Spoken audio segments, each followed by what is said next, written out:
Hello and welcome to Floor Finds. This is the very first episode and my very first guest will be Marko, Hietala. He plays in Nightwish with me, my brother in arms, and I'm very, very happy he could be my first guest.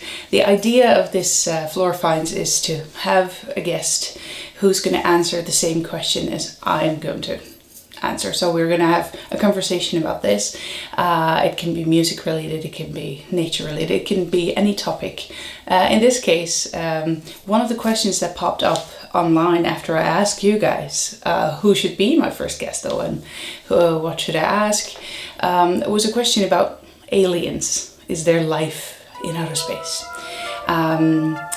This was not specifically for Marko, but I know that he is very interested in this topic. He's been reading all kinds of scientific research about this, plus he's into science fiction.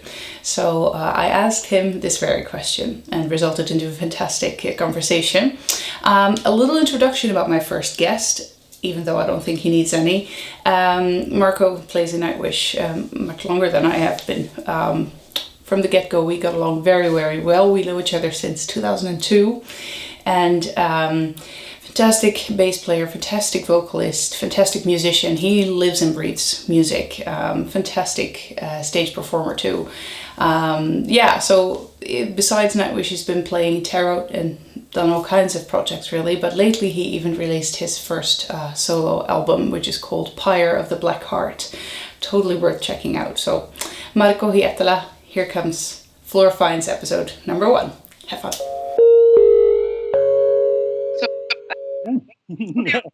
we're recording. So the question is, do you believe in aliens? Do you think that there's life out there?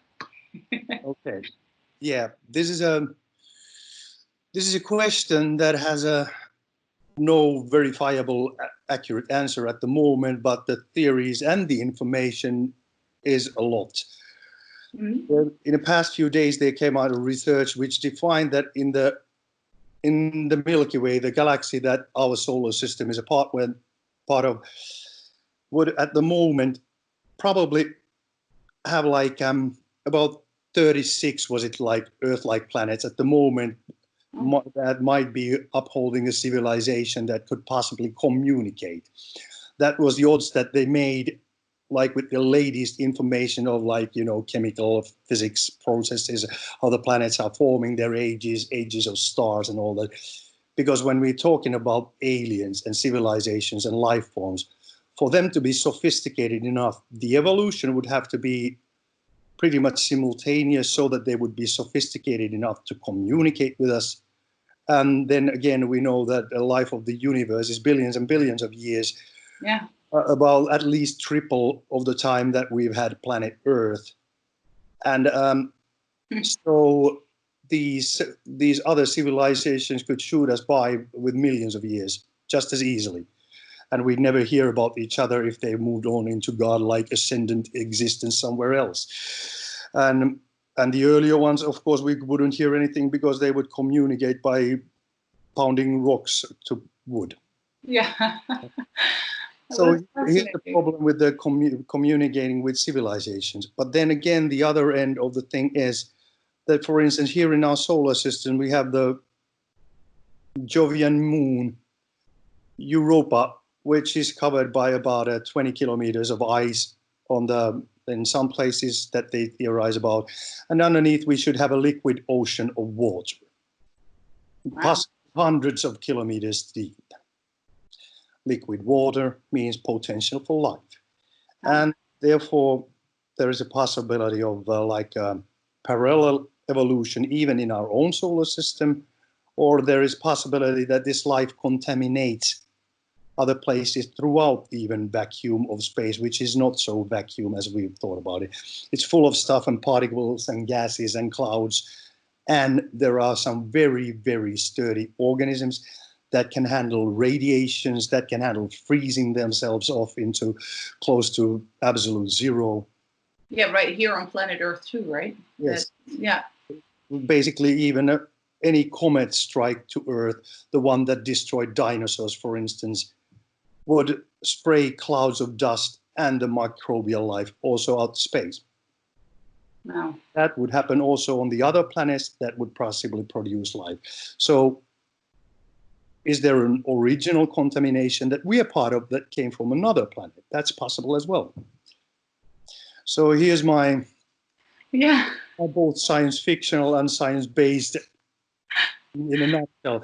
Take your pick, but I do believe that it would be exceptionally arrogant to think that we're the only ones. I totally agree to that. That would have been my answer. Like, I'm not as well into this material as you obviously are. I know that from you that you like the theme and both the actual science as science fiction.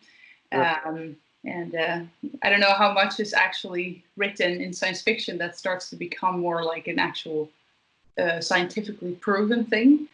Well, Jules Verne in the 18th centuries wrote a book about guys who were flying to moon, and also guys who were doing trips under the seas with a submarine. Yeah. A century later, it was all true. Yeah, it's interesting to think what is going to come. So what is your take, though, on if you think of the pictures, the images we found both at the old Mayan remains and in the pyramids in, for instance, you see images of things that are in the sky, plus the fact that pyramids are still, we don't know how they built them. Yeah, that's true. But of course, well, now there are theories, for instance, for pyramids, and I don't know what kind of sonic measurements they do these days. Equipment is getting more sophisticated, so the tunneling spiral is now one of the theories that they build it like first like go up and building the wall around it. That's one of the theories. Also, build up pictures that you can see only from the sky or from the mountaintops. Also, if you go to some nearby places, well, there are a lot of people are talking to gods these days too. That's true. Yeah, but it's funny that throughout all the centuries, it's up there. Why would a god be up there? Why would it not be right in front of us, or why would it not be in the ground, for instance? Well, light comes from the ground. Why wouldn't a god be? Sky is full of mysterious and magnificent things and storms and blah blah blah and all that, and eclipses and stars and wondrous things that we cannot touch. Yeah, that must be it. Yeah. That cannot touch. It's biggest thing that we can verify with our eyes. Yeah, exactly. Mm-hmm. Yeah, it's an interesting concept. That it's funny though, if you think of like aliens or like life from outer space, with every movie that they make, it usually is considered a threat. And then there are some brave scientists that are curious. It's the theme and that, but it would be so fantastic to see if there is indeed a life form that simultaneously evolved with us, or how cool would it be that is ahead of us, that it has been living on a planet that is 3 times older, as you described, or a solar system. Yeah, of course. Of course, there are things that, for instance, if we look at this date and think about what kind of measures with the coronavirus, we see governments taking. For instance, Chinese have been very effective because of the authoritative system. Mm. So civilizations, races, and their cultures, we cannot really be certain. We hope that whatever we possibly meet in the future, if we do that they would be so sophisticated that they would appreciate life. Yeah, exactly, and not see it as a threat. Yeah, but then there are also like this kind of, we see that totalitarian system is effective also when we talk about civilization and race.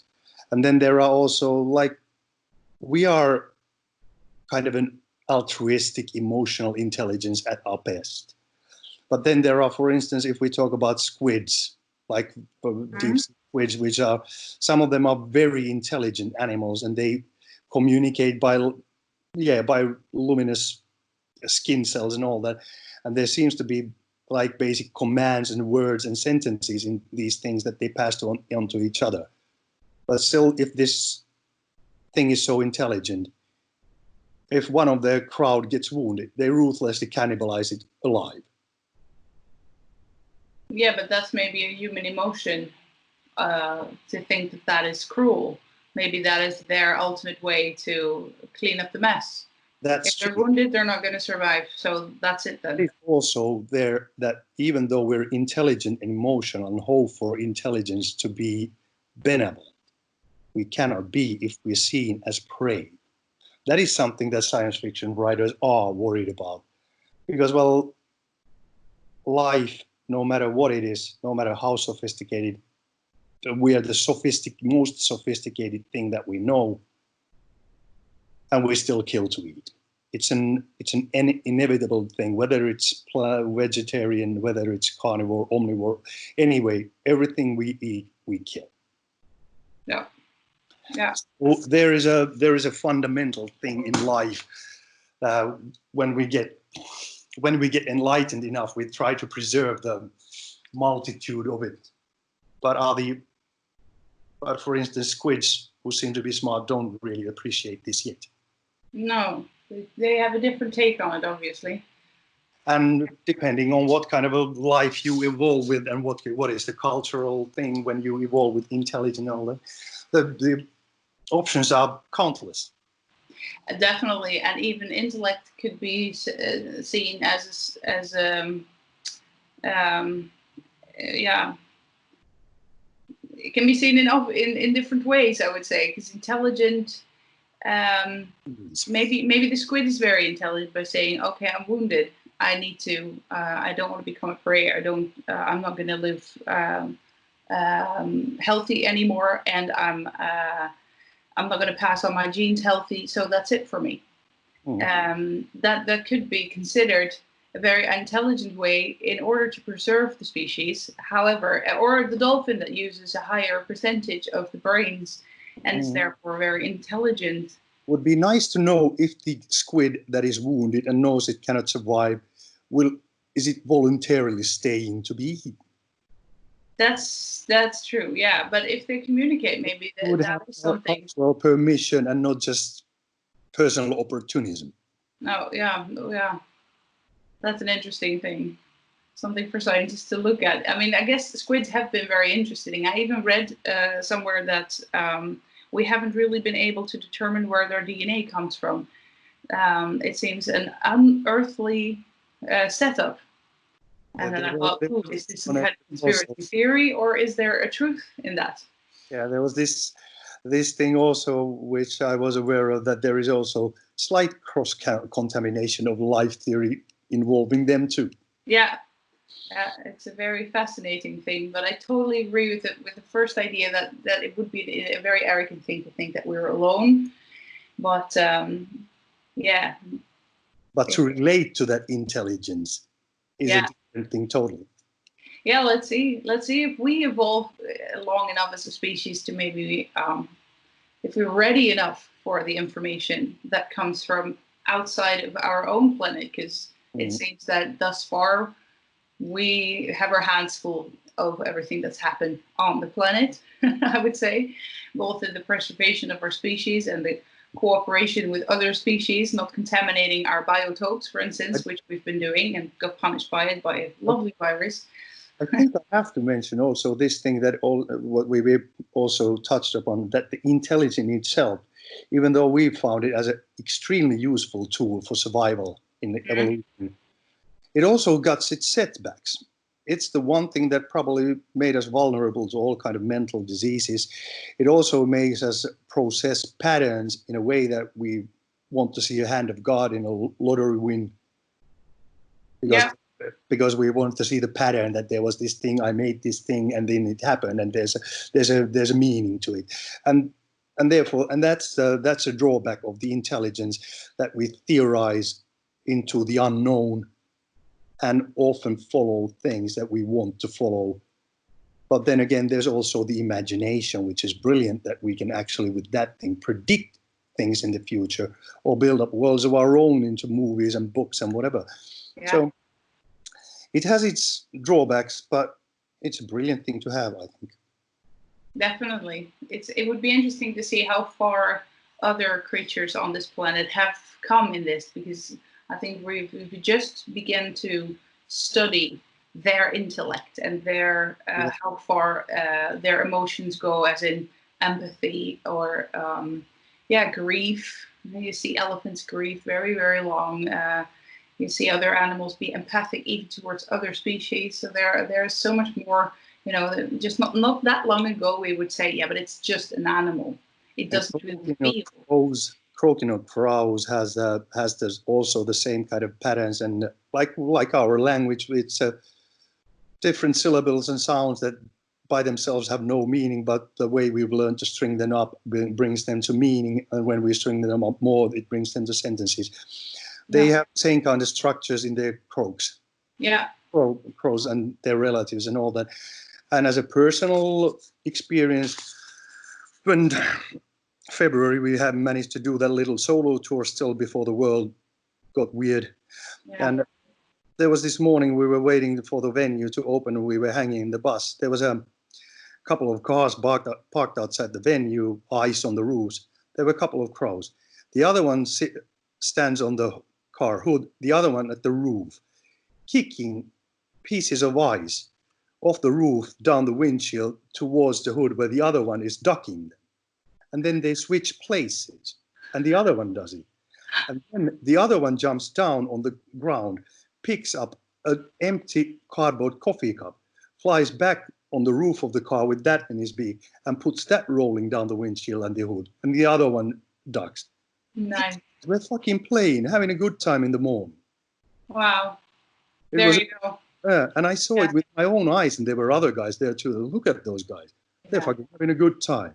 Yeah, they are one of the most intelligent birds, for sure. And yeah, well, there you go. They enjoy playing. They can even interact on a level that they can play together, and that they've come up with a game that they repeat and do with each other. And even come with, hey, what about this then? We can play. Yeah, there is so much on this very planet that is almost alien to us, I would say, to a lot of humans, that there's a lot to learn of the splendor and intelligence and emotions of animals. Well, I mean, people with pets, they already have quite a good idea of that, but I think it goes beyond cats and dogs and maybe the occasional rabbit.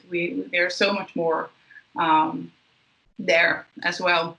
Hey, just to wrap up this super nice talk, I was wondering what you have been doing and what your plans are for the coming time until we can finally get together, not me in my room and you in your room in your house and separated, but what have you been doing and what are your plans?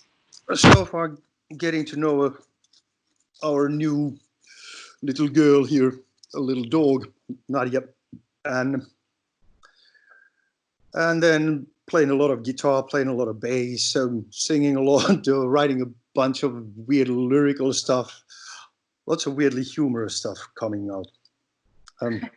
Let's see if they're any good. Those nice. Are always very careful if they were any good. But yeah, it's been very peaceful. Shit thing is that we haven't been able to get to do the album songs live, as you very well know. But then peaceful times are something also that's been very good when I kind of got myself down into, okay, I got to accept this. The world doesn't change no matter how much you want it to change. No, fair enough. You kind of settle down to this and just start living your life. It's been a very nice, unexpected sabbatical. Yeah. So I guess I'm one of the lucky ones. I know that there's a lot of people who's had this as a really troublesome time. The wages are going down and all that. And we've been blessed with a successful company that we've been able to kind of keep our wages going through this time.